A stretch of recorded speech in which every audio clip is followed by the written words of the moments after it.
Welcome to the Bad Mom Show, balanced and disciplined, mom on a mission. My name is Kristi Vaccaro, and I am your host, the Bad Mom. I am here to help you reclaim your confidence through macros and weightlifting, all while removing the mom guilt of taking care of you first. Please stick around for all of the latest in fitness, nutrition, and motherhood mindset. Let's do this. What's up, guys? As mentioned, my name is Kristi Vaccaro. This is week 2 of the Bad Mom Show. Last week, if you tuned in, we covered mom guilt, which is really the premise of this whole show, right? Feeling guilty for taking care of ourselves first. This week, we're going to cover mom brain. Throughout my coaching calls this week, there was a lot of mention of forgetting to eat, not making time to work out, having just a really wonky schedule, and zero time for self-care.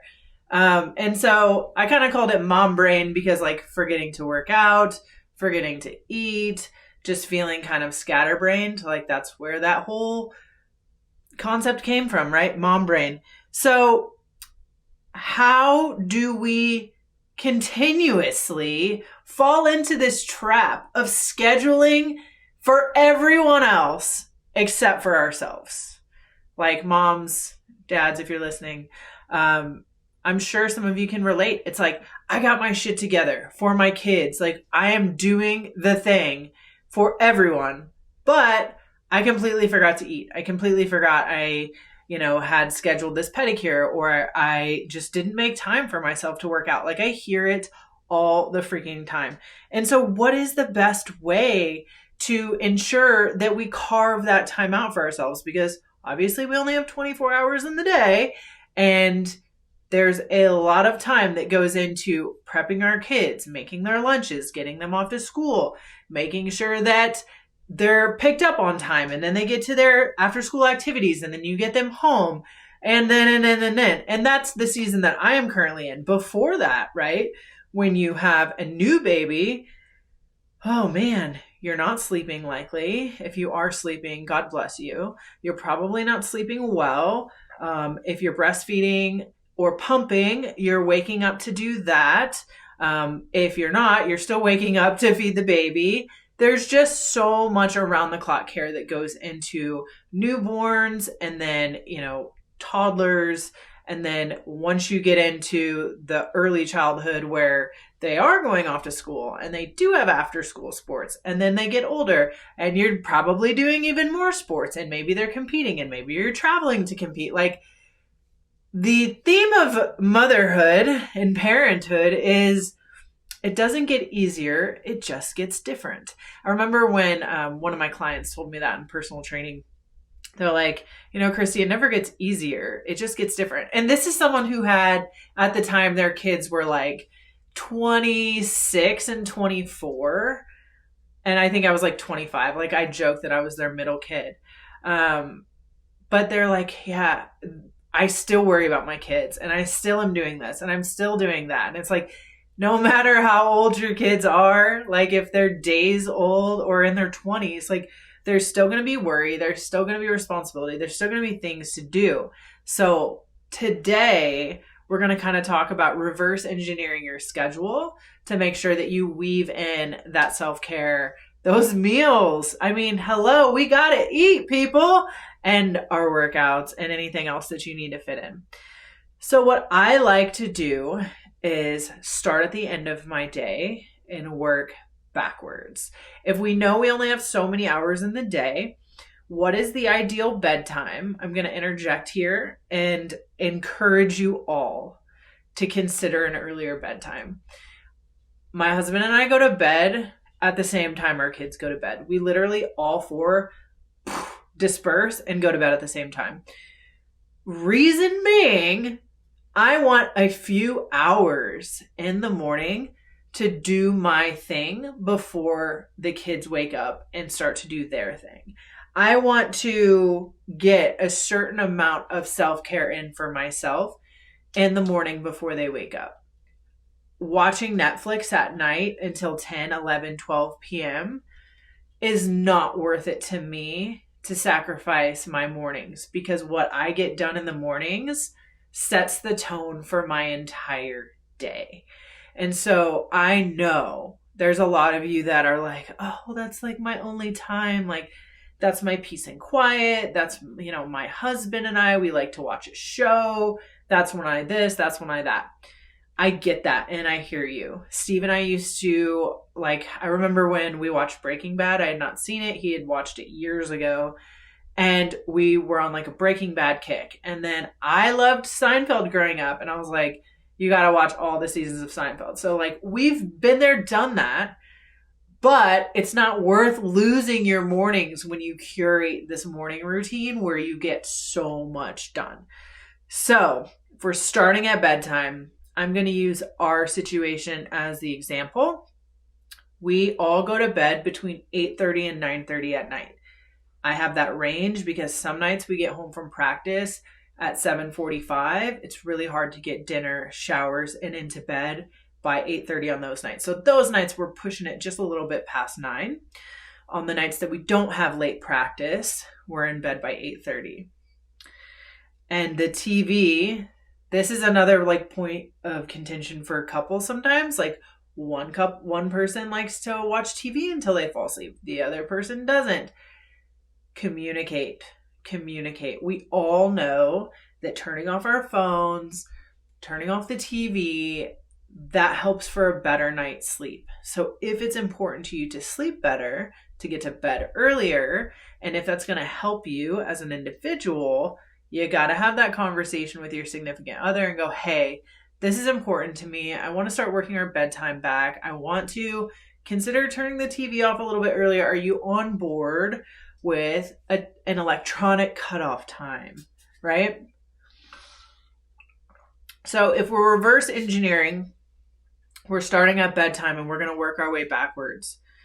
I like to put in the things that can't be moved, right? After school sports, school pickup, school drop off, work time, so on and so forth. So map those in, starting with the bedtime, and work backwards.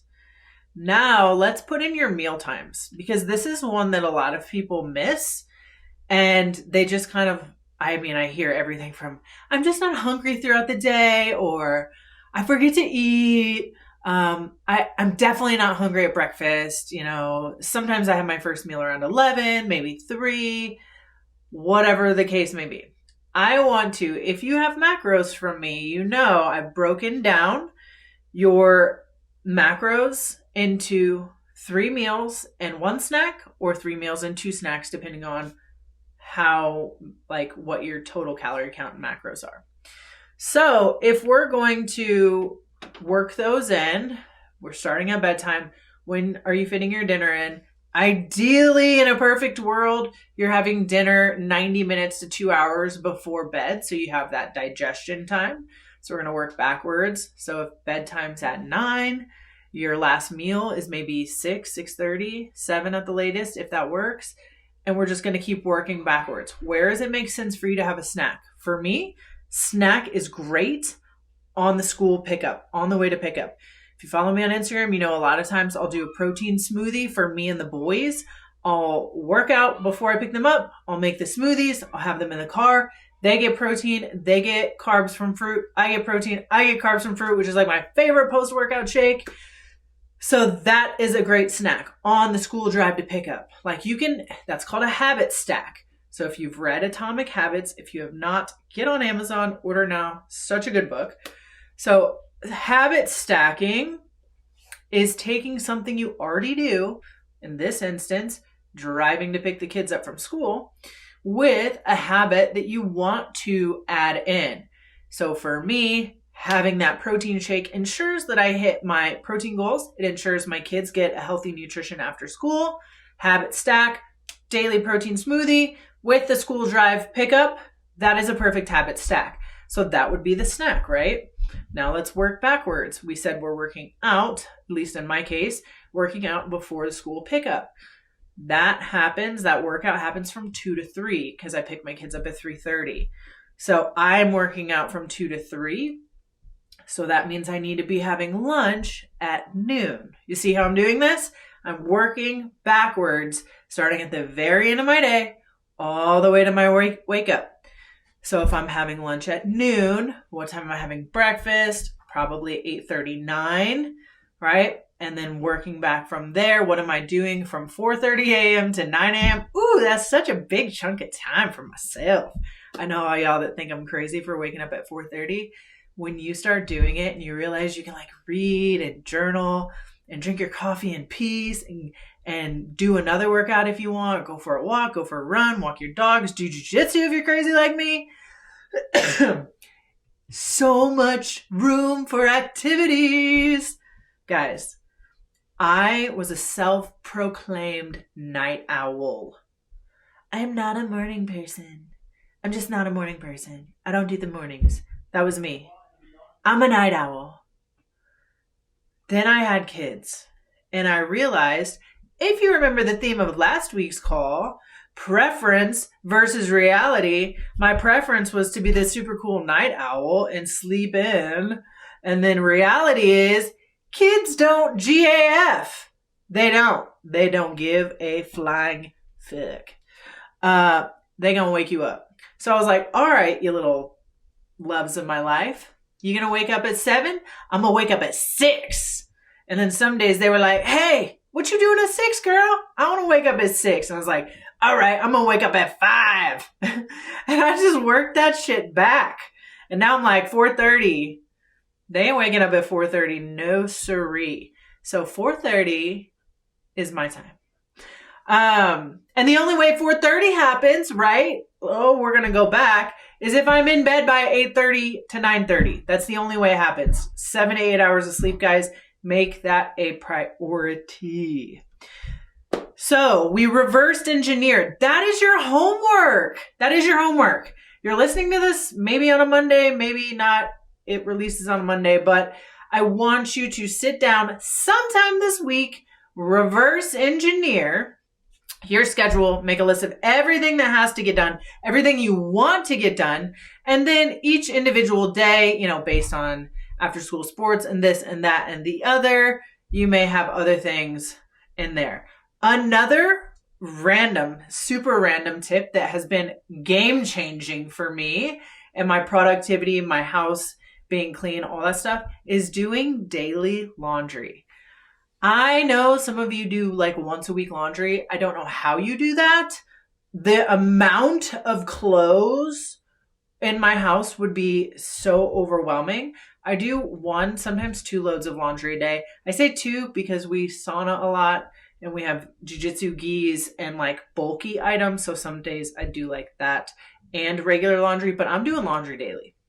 That's because we have regular clothes, we have workout clothes, we have school clothes, we have play clothes, we have jujitsu clothes, we have towels and sheets, and then, you spill coffee and now you have, oh man, yeah, laundry daily, at least every other day. It'll keep you on top of it. And this is how I do it daily. At 4:30 in the morning, I throw a load in. And then on my way out to jujitsu, I put it in the dryer. And so my husband thinks I'm crazy because I'm like doing laundry at 4:30 in the morning. But it keeps the wheels on our bus. I like a clean house. I like an organized schedule because that is how you get everything done. Okay, now I want to talk about the prep piece of this.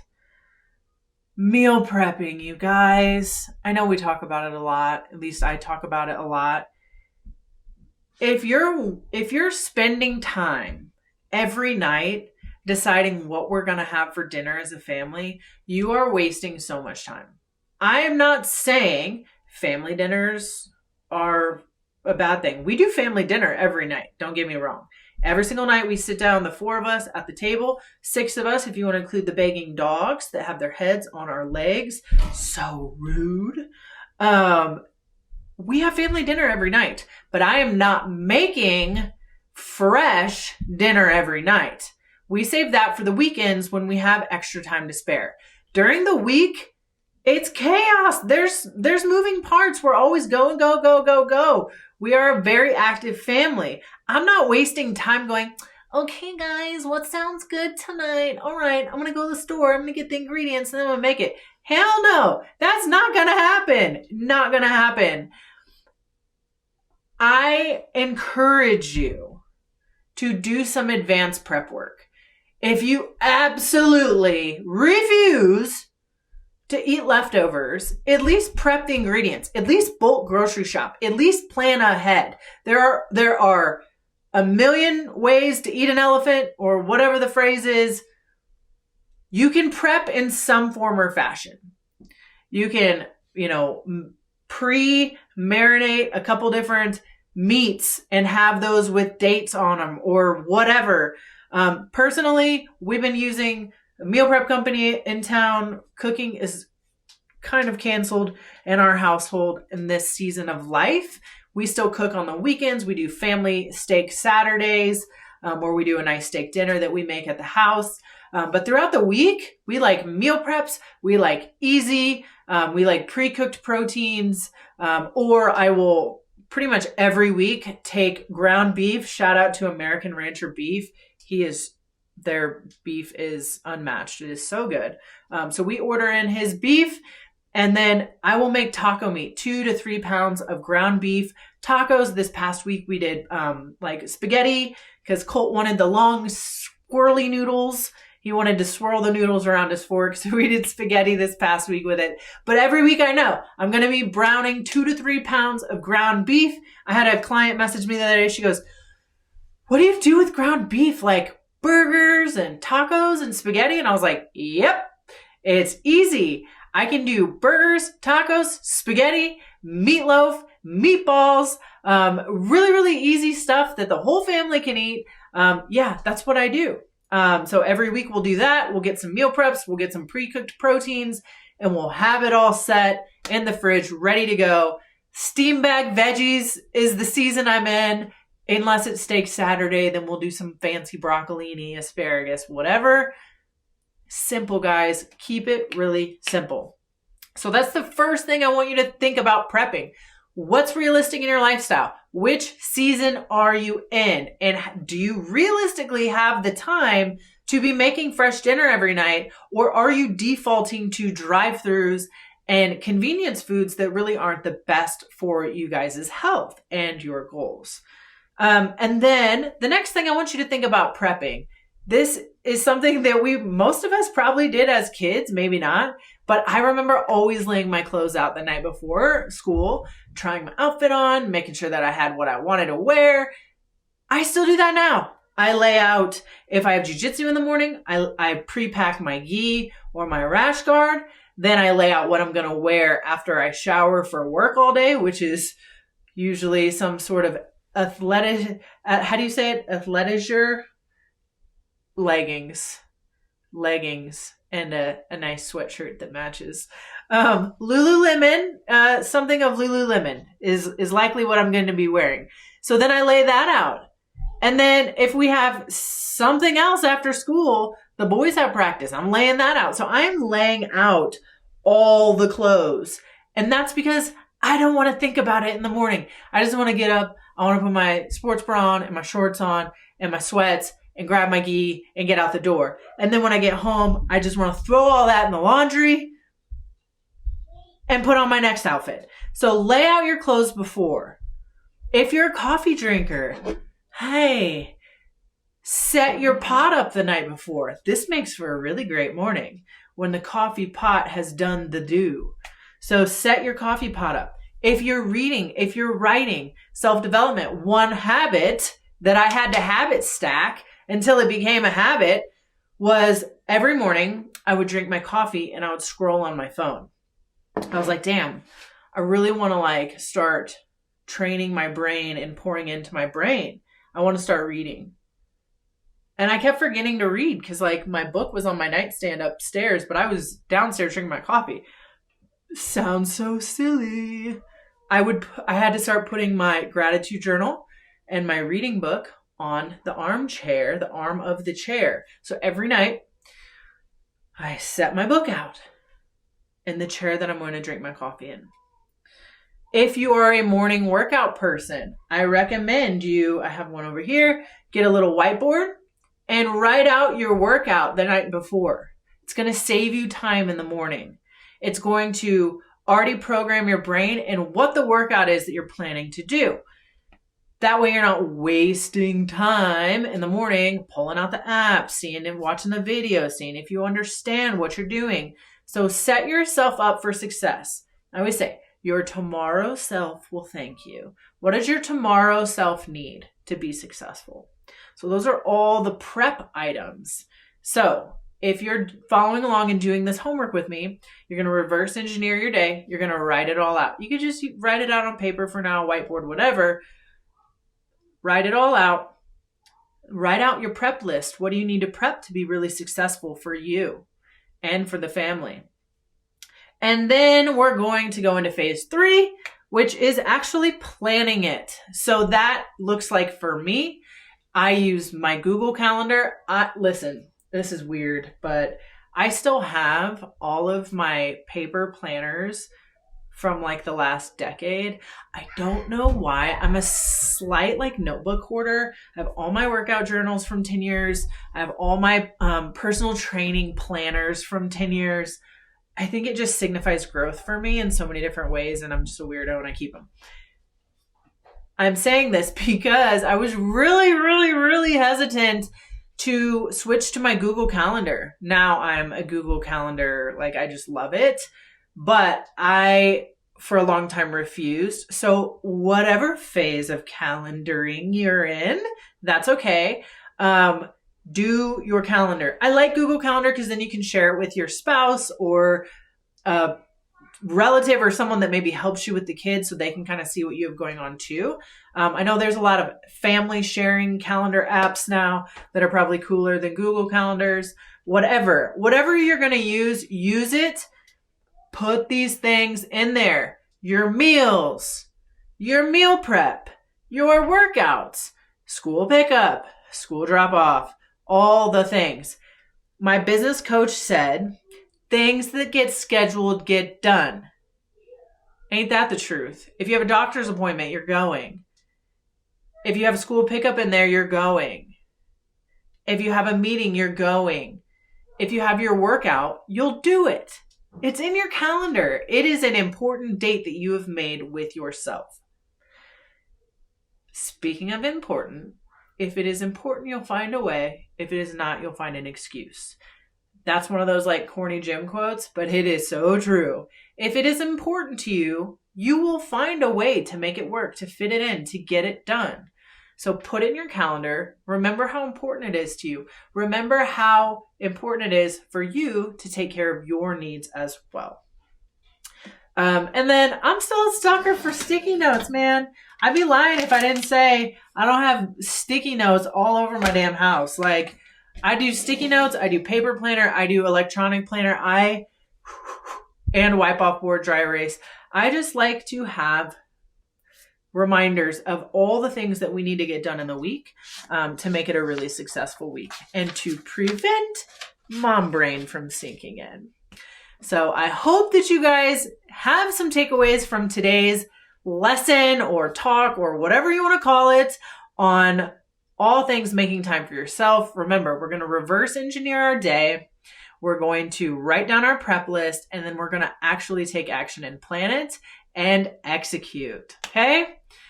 Thank you so much for tuning in. Once again, my name is Kristi Vaccaro. You can find me at FitLV Fitness and Nutrition, Kristi Vaccaro on Facebook. Please give me a follow. And then like, share, save the show. Give me some feedback. Let me know. I think you can leave reviews on this. I got this cool new background if you're watching the video of it. How cool is this? I feel so official, and I know this is one of the most beautiful things about starting something new is in a year from now, I'm going to look back and be like, oh my gosh, like I had no idea what I was doing. I can't wait to get to that point where I'm looking back on this and going, wow, I really did it. I really grew. So thank you for being here. Have a great week or weekend, whenever you're tuning in. I will catch you next week. Peace.